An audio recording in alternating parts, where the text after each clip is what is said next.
Hello, welcome back to my series FitB450, episode 3, Why Yoga, part 1. Because there are so many great benefits to yoga, both mental and physical, that I decided to make this section 2 parts. Part 1 will be focused on more of the mental takeaways and benefits of yoga, and then part 2 will be more about the physical benefits of yoga.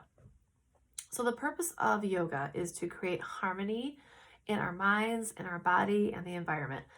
Yoga has probably been the most consistent form of exercise I've done over the last 20 years. Now, I'm not an expert by any means. I'm not a yoga instructor. I'm not a fitness teacher. I'm just someone who's really found some valuable aspects of yoga that I thought I should share with you. When I go to class, I'm not really there to, I'm not looking at the next person to try to do what they're doing. These crazy poses, handstands, headstands, things like that. I'm really in it just to relax and strengthen my mind and body. So one of the first takeaways I want to share with you is this. With respect to yoga, most of the time you're in class for about an hour and you're kind of forced to clear your mind. You'll do better through the class if you can just breathe through that hour and really not let your day-to-day running to-do list get in the way, which is so hard. It's really very challenging to not think that way. I mean, we come to class usually with a load of thoughts in our heads from the workflow or maybe our home life that can really interrupt anything that you could get out of that yoga class. So I really like how it has really helped me clear my mind when necessary and relax for that hour. And it's really letting me recharge my battery. Because if I don't recharge my battery like that, I'm pretty useless to everyone around me.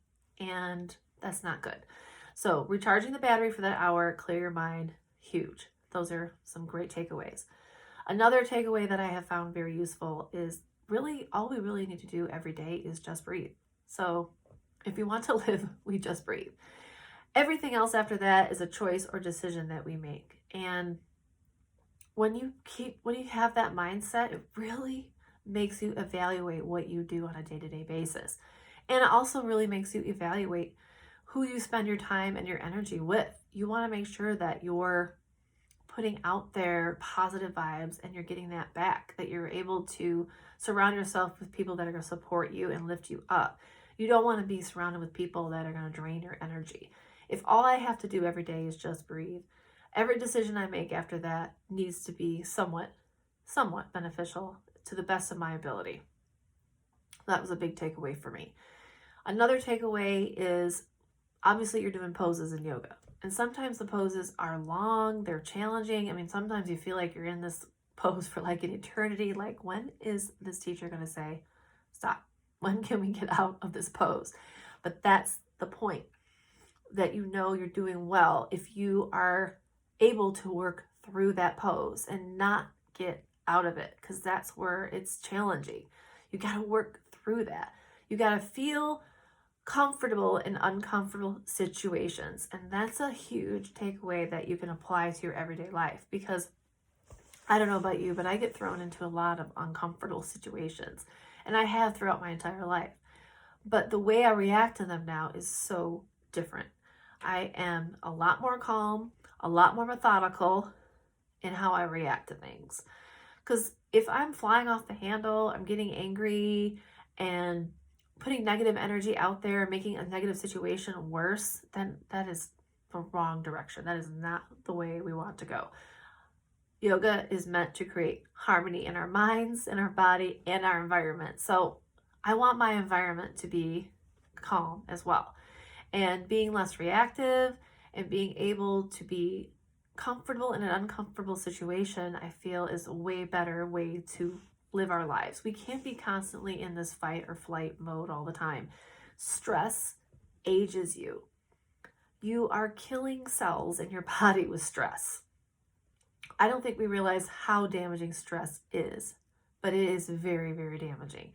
If you internalize a lot of stress, you're just hurting your organs and you're creating more blood pressure, your blood pressure to rise. So it's really important that we can train ourselves to be a little bit more comfortable in uncomfortable situations so that our nervous system isn't flying off the handle and ready to go at any given time. And I know that it's very hard to do, but that's part of the practice of yoga. And when you start taking a lot of the things the instructor is saying to you in class off the mat, that's when you start realizing you're actually somewhat practicing yoga, not so much in class when you're doing a pose.